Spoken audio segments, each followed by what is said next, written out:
10-20 కుటుంబాలు తప్ప పేదవాడు పేదవారిగా ఉండని కూడా తెలియపరుస్తా ఉన్నాను. ఆయన గొప్పలు చెప్పుకొని మేము సన్నబియ్యం దొడ్డు బియ్యం ఇచ్చి 10-11 ఏళ్ళు సూర్యాపేట దోషులు ఇక్కడ టీఆర్ఎస్ నాయకులను కూడా తెలియపరుస్తా ఉన్నాం. బియ్యం బుక్కింది వాళ్ళే, ఒడ్లు బుక్కింది వాళ్ళే, ఇసుక బుక్కింది వాళ్ళే, ప్రతి మాఫియా కూడా వాళ్ళే ఎవరు తెలియపరుస్తా ఉన్నాం.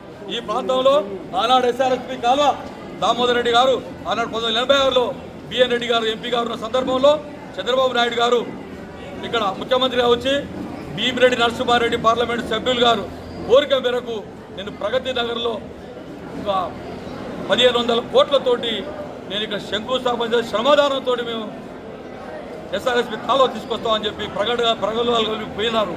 దాని తర్వాత 1 సంవత్సర కాలం తర్వాత బడ్జెట్లో రూపాయి కూడా పెట్టలేదు చంద్రబాబు నాయుడు గారు. ఆనాడు పరిస్థితుల్లో దామోదర్ రెడ్డి గారి నాయకత్వాలు పెద్ద ఎత్తున ఈ ప్రాంత ప్రజలు, ఈ 2 ప్రాంతాల ప్రజలు కూడా 20,000-30,000 మంది ప్రగతి నగర్ కాడికి పోయి ఆ రోజుల్లో శిలాఫలకం మీద రక్త తర్పణ ప్రోగ్రాం చేసింది కూడా, నిరసన కార్యక్రమం తెలియపరిచింది కూడా దామోదర్ రెడ్డి గారి నాయకత్వంలో ఏనాడు జరిగిందని కూడా తెలియపరుస్తా ఉన్నాం. దాని తర్వాత 1 సంవత్సర కాలం తర్వాత కూడా ఆ టీడీపీ ఆనాడు ప్రభుత్వంలో ఎవరు కూడా దాని మీద చెల్లించలేదు.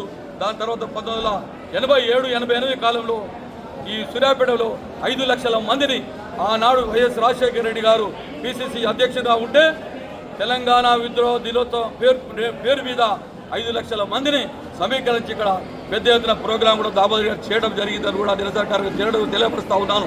ఈ కల్లబల్లి మాటలే కాదు, 2003-2004 సంవత్సరం ఎలక్షన్ ముందులో రాజశేఖర రెడ్డి గారు సిఎల్పి నాయకుడిగా పిసిసి ప్రెసిడెంట్గా ఉండి మరొకసారి అసంపూర్తి ఉన్న ప్రాజెక్టులను సందర్శించి చెట్లు నాటే కార్యక్రమం వారు తీసుకోవడం జరిగింది. దాంట్లో భాగంగా ఆనాడు ఇదే ప్రగతి నగర్ కాడికి రాజశేఖర రెడ్డి గారు పాదయాత్రగా రావడం జరిగింది.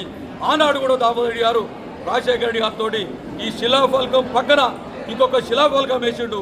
ఆ రోజు రాజశేఖర రెడ్డి గారు చెప్పిండు, దామోదన ఇదేంది ఇంకో శిలాఫలకం వేసి దేనికి ఇదని అడిగాడు. అన్నా ఇది చంద్రబాబు శిలాఫలకం, చంద్రబాబు వేసి మర్చిపోయాడు, ఇది నీ శిలాఫలకం.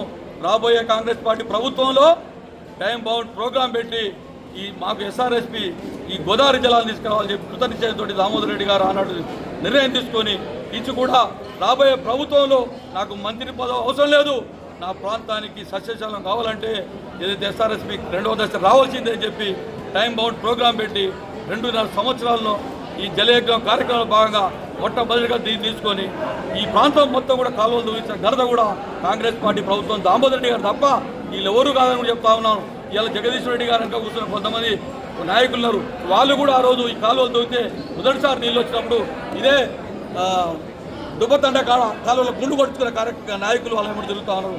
వాళ్ళు మర్చిపోయారు, వీళ్ళు మర్చిపోయారు. ఆయన జగదీశ్వర రెడ్డి ఎక్కడ ఉండో తెలియదు. అక్కడ ఉత్తమ్ కుమార్ గారు పొడి డిపార్ట్ అయిపోయింది, అటు ఇటు తిరిగి